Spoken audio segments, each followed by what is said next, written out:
कोहिनूर की कहानी किसी तिलिस्मी चिराग जैसी है। ये अपने अंदर बहुत से राज छिपाए हुए सदियों से लोगों के बीच एक चर्चा का विषय बना रहता है। ऐसा माना जाता है कि इतिहास में जिसने भी कोहिनूर को अपनाया वो हमेशा के लिए बर्बाद हो गया। यहाँ तक कि कोहिनूर कई वंशों और साम्राज्यों के उदय और उनके मिट्टी में मिलने की घटनाओं का साक्षी भी रहा है। कोहिनूर शब्द का अर्थ है रोशनी का पहाड़, यानी माउंटेन ऑफ लाइट। ये दुनिया के सबसे बड़े तराशे गए हीरों में से एक है। इसका वजन 105.6 कैरेट यानी 21.12 ग्राम है। वर्तमान में यह हीरा ब्रिटिश राजघराने के शाही ताज में जड़ा हुआ है, जिसे सिर्फ क्वीन एलिजाबेथ द्वितीय ही पहनती हैं। कोहिनूर दुनिया का सबसे मशहूर हीरा है। कहा जाता है कि मूल रूप से यह हीरा 793 कैरेट का था, लेकिन बार बार काटने और तराशने के कारण यह हीरा 105.6 कैरेट का ही रह गया। भारत से संबंध। कोहिनूर सिर्फ 105 कैरेट का पत्थर ही नहीं, बल्कि यह भारतीय इतिहास और संस्कृति का एक अभिन्न अंग है। कभी राजशाही का प्रतीक रहा कोहिनूर हीरा सदियों तक कहीं इतिहास के गर्त में छिपा हुआ था। बाद में जब यह गोलकुंडा की खान से बाहर आया तो अपने आकर्षण से सभी को मोहित कर दिया। कोहिनूर हीरे के बारे में मान्यता है कि यह कृष्णा नदी के पास कुल्लूर की खदानों में मिला था। यह खदानें आज के आंध्र प्रदेश के गोलकुंडा में स्थित हैं।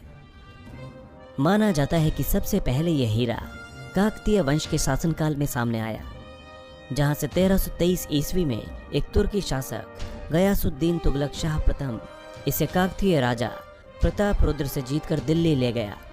वहीं एक अन्य किंवदंती के अनुसार सन 1294 ईस्वी के आसपास कोहिनूर ग्वालियर के किसी राजा के पास मौजूद था। बाबरनामा में लिखा है कि पानीपत में इब्राहिम लोदी को हराकर आगरा का सारा शाही खजाना हुमायूं ने ले लिया। इसी खजाने में एक विशालकाय हीरा भी मौजूद था। वैसे ये कह पाना मुश्किल है कि कोहिनूर हीरा पहली बार मुगलों के कब्जे में कैसे और कहां से आया। 1628 में मुगल शासक शाहजहां ने एक शानदार रत्न जड़ित सिंहासन बनवाया था। इस सिंहासन को बनाने में सैयद गिलानी नाम के शिल्पकार और उसके कारीगरों की टीम को तकरीबन 7 वर्ष का समय लगा। इस सिंहासन में कई किलो सोना मढ़ा गया था। इसके अलावा इसे अनेक जवाहरातों से सजाया गया और इसे नाम दिया गया तख्ते मुरस्सा। आगे चलकर यह मयूर सिंहासन के नाम से जाना गया। उस समय इस सिंहासन की लागत लगभग 1 करोड़ रुपए आंकी गई थी। इस सिंहासन के निर्माण के लगभग 1 शताब्दी तक मुगल साम्राज्य ने इस हीरे पर अपना वर्चस्व बनाए रखा। दुनिया भर के जौहरी इस सिंहासन को देखने आते थे। इनमें से एक था वेनिस शहर का हॉर्टेसो बोर्जिया। बादशाह औरंगजेब ने हीरे की चमक बढ़ाने के लिए इसे बोर्जिया को दिया। बोर्जिया के काम के दौरान हीरे के टुकड़े टुकड़े हो गए। ये 793 कैरेट की जगह मात्र 186 कैरेट का रह गया। उस वक्त औरंगजेब ने बोर्जिया से 10,000 रुपये जुर्माने के रूप में वसूल किए। दूसरी तरफ मयूर सिंहासन की चमक ने विदेशों में बैठे राजघरानों और साम्राज्यों को पागल कर दिया था। वे इसकी चकाचौंध से आकर्षित हो रहे थे और इसे पाना चाहते थे। इसलिए उन्होंने लूट के इरादे से एक एक करके भारत की तरफ रुख करना शुरू कर दिया। नादिर शाह का आक्रमण। सन 1739 ईस्वी में फारसी आक्रमणकारी नादिर शाह ने इस हीरे को ईरान ले जाकर इसे कोहिनूर नाम दिया। ये एक फारसी भाषा का शब्द है जिसका अर्थ है चमकता पहाड़ या रोशनी का पहाड़। बाद में नादिर शाह की हत्या कर दी गई और हीरा अफगानिस्तान का सुल्तान अहमद शाह दुर्रानी अपने साथ ले गया। अहमद शाह दुर्रानी की मौत के बाद हीरा उसके उत्तराधिकारी शाह शुजा दुर्रानी के पास रहा। वहीं जब दुर्रानी को अपदस्थ कर दिया गया तब वो हीरे को अपने साथ लाहौर ले गया और पंजाब के राजा रणजीत सिंह को सौंप दिया। इसके बदले में राजा रणजीत सिंह ने शाह शुजा को अफगानिस्तान का शासक बना दिया। बाद में रणजीत सिंह ने अपनी मौत से पहले कोहिनूर हीरे को उड़ीसा के पुरी मंदिर को देने की बात कही, जिस पर अंग्रेजों ने कभी अमल नहीं किया। आगे चलकर कुछ ऐसे समीकरण बने कि 1848 के दूसरे एंग्लो सिख युद्ध के बाद नाबालिग शासक दिलीप सिंह को इसे ईस्ट इंडिया कंपनी को देना पड़ा। सन 1850 में भारत के गवर्नर जनरल लॉर्ड डलहौजी ने इसे महारानी विक्टोरिया को ईस्ट इंडिया कंपनी की तरफ से उपहार स्वरूप भेंट कर दिया। तब से यह विश्व प्रसिद्ध हीरा ब्रिटेन के राज परिवार का एक हिस्सा है। ब्रिटिश राज परिवार की बना शान। 1850 ईस्वी से कोहिनूर हीरा ब्रिटेन की महारानी के ताज की शोभा बढ़ा रहा है। महारानी विक्टोरिया ने कोहिनूर को सन 1852 में इसे अपने ताज में जड़वा दिया था। हालांकि उनकी वसीयत में ये साफ लिखा है कि कोहिनूर ताज को सदैव महिला ही पहनेगी। यदि कोई पुरुष ब्रिटेन का राजा बनता है तो ये ताज उसकी जगह उसकी पत्नी को पहनना होगा। कोहिनूर जड़े इस ताज को महारानी एलिजाबेथ ने अपने पति जॉर्ज पंचम के राज्याभिषेक पर सन 1937 में पहना था। आगे चलकर 1953 में क्वीन एलिजाबेथ द्वितीय ने अपने राज्याभिषेक पर इसे पहना। कोहिनूर हीरा क्वीन अलेक्जेंड्रा और क्वीन मैरी के मुकुट में भी लगा था। ये महारानी एलिजाबेथ प्रथम के भी मुकुट में था। साल 2002 में उनके अंतिम संस्कार के अवसर पर इस ताज को उनके ताबूत पर रखा गया था। कोहिनूर हीरा लंदन के थेम्स नदी के किनारे बसे लंदन टावर म्यूजियम में सुरक्षित रखा हुआ है। यहाँ दुनिया के प्रसिद्ध और बड़े हीरे के सुरक्षा इंतजाम इतने पुख्ता है कि कोई परिंदा भी यहाँ पर नहीं मार सकता। यहाँ कोहिनूर हीरे जड़ित ताज के साथ शाही परिवार के हजारों जवाहरात और बहुत सा खजाना भी सुरक्षित रखा हुआ है। क्या है कोहिनूर की कीमत? कोहिनूर हीरा अपने पूरे इतिहास में अब तक एक बार भी नहीं बिका है। ये या तो एक राजा द्वारा दूसरे राजा से जीता गया या फिर इनाम में दे दिया गया, और इसी कारण इसकी कीमत कभी नहीं लग पाई। मान्यता है कि 1294 के आसपास यह हीरा ग्वालियर के किसी राजा के पास था।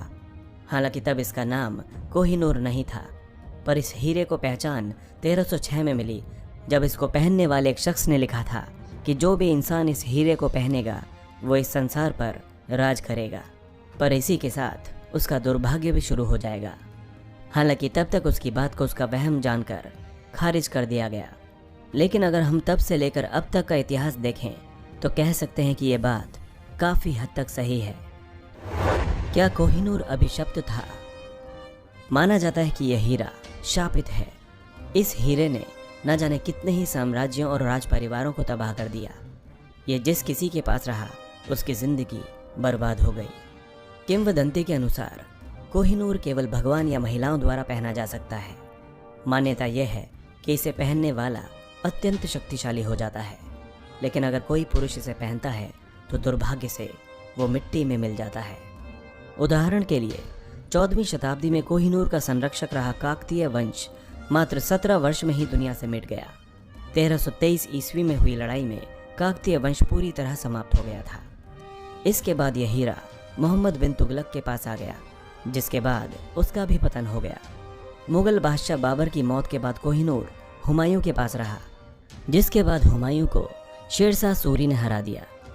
आगे चलकर हुमायूं का जीवन दुश्मनों से बचते बचाते ही बीता, और फिर एक दिन सीढ़ियों से गिरकर उसकी मृत्यु हो गई। बाद में शेरशाह सूरी भी धीरे धीरे तबाह हो गया। इसी तरह शाहजहां के मयूर सिंहासन में कोहिनूर जड़ने के बाद मुगल सल्तनत लगभग खत्म सी हो गई थी। रही सही कसर ताजमहल ने पूरी कर दी, जिसने मुगल सल्तनत को कंगाल कर दिया था।